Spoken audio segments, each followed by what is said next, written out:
मारै सुक्तियाथ' माने जितु कन्टिगुवास एरिया नङा होमबा कन्टिगुवास एरिया जायफोर लाम लाम बर' ओनसोलफोर थानाय बे बर'फोरखौथ' सोसनजोबनायनि बाथ्रा ना बे खन्द' खन्द' बारख्ल'फोरखौ सोनायाथ' जोंनि थांखि नङा ओंखायनो जोङो फैबाय थानाय दिनाव सरकारा फैयोब्ला जों मोजां मोनसे सावरायलायनायनि गेजेरजों बे ओनसोलखौ बोरैहाय जों सोसनजोबनो हागोन बेसो जोंनि थांखि आरो बे ओनसोलाव जों बोरैहाय मोनसे समस्ति खालामनो हागोन बे जोंनि थांखि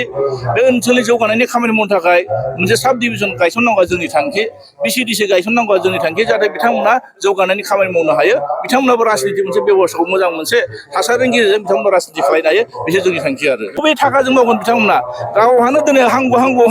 अक्सिजेनानो थाला बिथांमोना जोबसिगोन अब्ला बबे खामानिखौ मावनांगौ जागोन आरो बेखौ थगायनाय नङा होमबा दा नंखायनो थगायनायनि बिथांमोना जिथु फाव दिन्थिगासिनो दं बेखौ रायजो राजा हमनो हानानैथ' बिथांमोनखौ दिनै बादों नंखायनो दिनै लोब फैनानै दिनै जमा जाफैनायाथ' बेफोरनो खार'ना जे थगायग्रा मानसिखौ जों सोरथागोन रावबो थाफाया आं बिसास होनो हानांगोन आरो बिथांमोना जोंखौ बिसासाव लानांगोन अब्लासो भट होगोन नंखायनो दिनै बिथांमोना जि बाथ्राखौ बुंलाबाय थादों गोदाव सोराव बुंनायनि थाखायनो जोंहा रायजो राजाफ्रा बुजिखानानै फैदों आरो ओंखायनो फैबाय थानाय दिनाव धोरजोलहम मात्र 1 मासल'सै बा 1.5 मास दङ 1.5 मासनि गेजेराव जुदि सेप्तेम्बर मासाव जुदि इलेक्सना जामारोब्ला जोंखौ रावबो लाखिनो हाया बिपिएम सरकार फैगासिनो दं आरो फैबाय थानाय बिसायखौ लानानै जोंहा मोनसे सेन्ट्रेल कमिटिनि माने डिसिसन बायदियै मोनफ्रोमबो जिल्लायाव मोनसे ब्लेसिं रिलि आरो आशीर्बाद रिलि लानाय जादों थिग बेबायदिनो जा गोदानै सोसनजानाय जाहाथे सनितपुर आरो बिश्वनाथ बे मोननै जिल्लानि सिङाव गासै 60टा गामि सोसनदों बेबायदिनो जोंहा दनसि समस्तियाव माखासे गामि हाबसनदों जोंहा आरो रौतायाव हाबसनदों नैबे जोंना बे बाटासिपुर बे मोनसे जोंनि माने हरिसिंगा समस्तियाव हाबसनदों बेबायदियै दिनै जोंहा हरिसिंगा समस्तिनि सिङाव मोनसे मोजां सुबुं गौमा दिनै जानानै थांदों आरो बे सुबुं गौमानि जुगिदि जिथु रायजो राजाफ्रा जेरैबायदि लोब फैनानै बिपिएफ दोलोखौ मोजां मोननानै बरायदों वेलकाम खालायदों आरो बिथांमोना जिथु खोथा होदों फैबाय थानाय दिनाव जिथु सेप्तेम्बर मासाव जिथु जानो गोनां बिसायख'थि बेहाय बिपिएफनि सबियावनो भट होगोन होननानै बिथांमोना गोसो गुदुं ओंखारबोदों बिनि थाखाय आङो दिनैनि बे सुबुं गौमानि जुगिदि जिथु ज' जानायखौ नुनानै जोङो माने हरिसिंगा समस्ति नङा होमबा बे हरिसिंगा समस्तिया देरहागोन 100% जानानै थाबाय आरो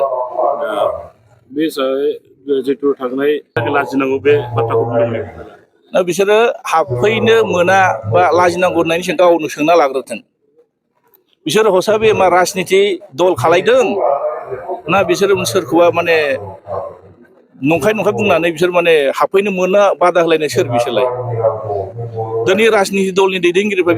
बिथांमोननि खुगानिफ्राय बिदि बुंनो समाया मानोना बिथांमोनाबो राजनिति खालायदों जि समस्तियाव जि गामिफ्रा जि भटारफोर हाबसनबाय बे राजनिति हान्जानि गासै दैदेनगिरिफ्रा राजनिति कर्मीफ्रा थांगोन भट बिहैगोन नङा होमब्ला बेहायथ' रायजो राजाफ्रासो भट होगोन बेहायथ' बिथांमोना जुदि दानिफ्रायनो जुदि दादागिरि खालायोब्ला मा जानो हागौ बेलाय ओंखायनो दिनै आं बुंनो नागिरदों आंबोथ' बे ओनसोलावनो गोबाव बोसोर आन्दलननि गेजेरजों बे ओनसोलाव थानानै थांनाय बे ओनसोलनि रायजो राजाफोरनि दुखु दाहाखौ आं मोनथिगौ मानोना बिथांमोनखौ जों ओरै पार्मानेन्ट भाबे जोंनि जि सिमां जों जि साननाय बेखौ जों बोरै सलुसन खालामनो हागोन बेखौ लानानै जोंबोथ' दिनै मोनसे राजनिति दलाव हाबदों सुक्ति खालायनायाव जोंबो खालायदोंना जों रायजो राजाखौ गोदाव सोराव खालायनो हानाखै मानोना फैबाय थानाय दिनाव बिपिएफआ जिथु थांखि लानानै मावदों जे मोनफ्रोमबो जिल्लायाव थानाय बर' रायजो राजाफ्रा जाहाथे गोदाव सोराव जानो नाङा गाव थांना थानायनि अधिकारखौ मोननांगौ मा बिटिसिनि सिङावल' बिटिसिनि बाहेरायाव थानायखौबो हाग्रामा महिलारि सारा जिबायदि मोनसे निरापत्ता सेफगार्ड होबोदों बेनो जोंनि उदाहरन ओंखायनो आं दिनै नोंथांमोननि बे ससियेल मिडियानि जुगे बुंनो नागिरदों बिथांमोना जि बाथ्राखौ बुंदों बेखौ मालाय रायजो राजाफ्रा मोजां बिजिरखादों जे बिथांमोना मा बुंनो नागिरदों बेखौ बुजिजोबखाबाय ओंखायनो दिनै बिथांमोननि सायाव बिसाद गैयिनि थाखाय रायजो राजाफ्रा बिथांमोननो भट होलाना डिसिसन लानो हाबाय आरो सार गोबां ओनसोलफोर हाबबावनो दङ दा नोंथांमोना सरकाराव फैयोब्ला बिनि सायाव मा बे ओनसोलफोराव जोंहा मोनसे स्पस्ट जों बेखौ बुंखादों जे सुक्तिया मारै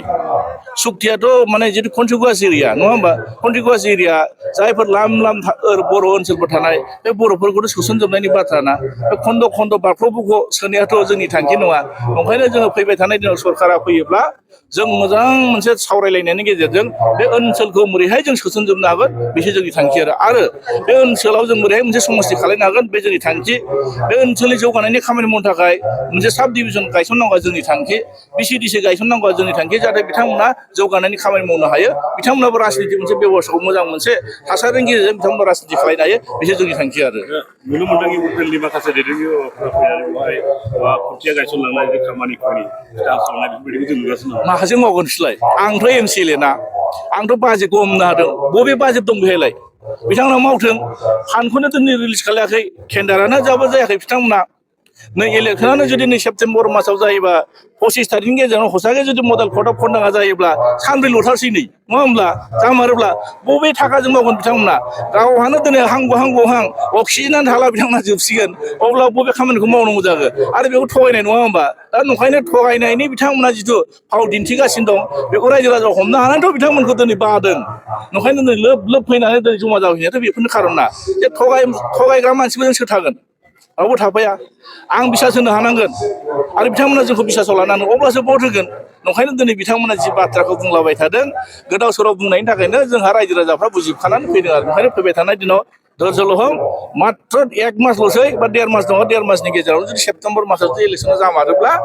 जोंखौ रावबो लाखिनो हाया बिपिएम सरकार फैगासिनो दं आरो खौरां बिजोङाव बेखौथ' जायफोर होदों आंबो नुदों ससियेल मिडियाआव बिथांमोना बुंगासिनो दं माथो नङा होमब्ला कारापसन गैयै सरकार दिनै कारापसन खालायदों होननानै बयबो बुंखाबाय थादों जाख्ल'नाय गैयै सरकारा जाख्ल'दोंबा बेखौथ' मालाय जाय जाख्ल' जाग्रा आरो जाय जाग्रा बिथांमोनाव सोंनांसिगोन आरो बेखौथ' आं बुंनानै जेबो लाब जाला मानोना बिथांमोननि फोरमानखौ जायफोर दिनै बे कारापसन लाइनाव जायफोर हाबसोना दं बिथांमोनासो मोजां बुंनो हासिगोन नंखायनो दिनै बे 5 बोसोराव मा मावखो जों बुंनाय खारनाव 5 बोसोराव मा मावखो एनडिएफनि सेंग्राफोरखौ नांगौ बायदि बिथांमोना रिहेबिलिटेसन खालायासै गोदाव सोराव जाजोबना दं सुक्तियाव थानाय फैसाखौ लाबोनो हायासै बेफोरथ' फोरमान ना दंखायनो दिनै बिथांमोना गावसोर देरख'ना थांबाय दिनै जायफोर नांग्रा दिनै बिथांमोना लेबाराव माने लेबार खालामना दोनजोब्बाय लामा दथा हाजिरा मावना जाहोजोब्बाय बे दैदेनगिरिफोरजों सोर उन खारफागोन नङा होमब्ला दिनै बे एनडिएफनि सेंग्राफोर जुदि 8,000सो सेंग्राफोरखौनो जुदि नायनो रोङाब्ला सा 35 लाख रायजो राजाखौ बोरै नायनो हानो बिलाय ओंखायनो दिनै रायजो राजाफ्रा जोंनि एनडिएफनि सेंग्राफोरखौ बिराद गोदाव सोराव खालायखाबाय रायजो राजाखौ गोदाव सोराव खालायखाबाय बिथांमोना फैसाफोरखौसो हरफिनो फैसाखौ टाइमाव बिथांमोना मावनो हाया नंखायनो दिनै बिथांमोनखौ बुजायनांगौ दरकार गैला बुजिजोबखाथारबाय पावारखौ लाना बिथांमोना सालायनो हायाखै आरो बिपिएफआ सरकाराव जों % खोथाया जों मथा मथि बिथिंनि रिहेबिलिटेसन होनायखौ जों दायथ' लागोन मानो 2%ल' जोंनाव बिटिसिआव जि खेमता होदों जि पावार होदों बेखौनो जों गासिबो होजोब हानायसिमबो बिथांमोननो जिथु नांगौ बेखिनिखौ जों दायथ' लागोन नङा होमबा % होनानै बिथांमोना होनानै मानो बिथांमोनखौ साइड खालामना दोननो नागिरदों फालाय बिथांमोनाथ' बिनिनो फिसा बिदिनो बिदा फंबाय बिथांमोनानो भट होदों दा बिथांमोनखौ बोरैहाय थांना थानायनि थाखाय लामा दिन्थिनो हायो बिसोर जोंनि थांखि मात्र एनडिएफनि सेंग्राखौथ' जों स्पेसियेलि केयार लाखागोनानोसै आरो